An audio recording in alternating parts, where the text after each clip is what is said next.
大家好，我是阿胖，今天分享一个特别简单的珍珠疙瘩汤，保证做的疙瘩粒粒分明。先把汤头做好，可以根据个人的喜好来。我这里准备了几个西红柿，顶部十字划刀，用开水烫一下去皮。再把菠菜切段备用。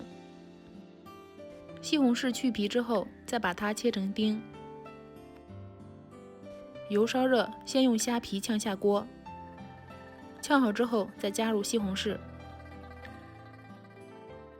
加点食用盐，炒出西红柿里面的汁水。汁水炒出后，加入清水烧开。准备一个干净的矿泉水瓶盖子，用刀在顶部戳出2个小一点的洞，加入清水，把盖子拧紧。准备一只轻一点的大铁盆子，加入400克面粉，分2次做。第一次先加入200克面粉，边摇晃边加入清水。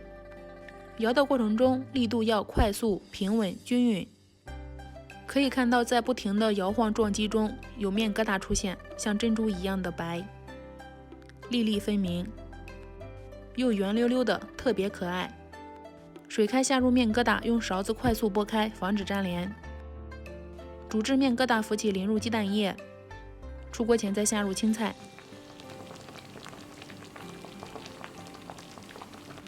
哇，好香啊！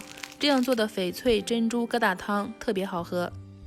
舀起一勺，可以看到这样做的疙瘩粒粒分明，而且不浑汤。所谓汤红疙瘩白，喜欢就赶紧试试吧，特别好喝哦。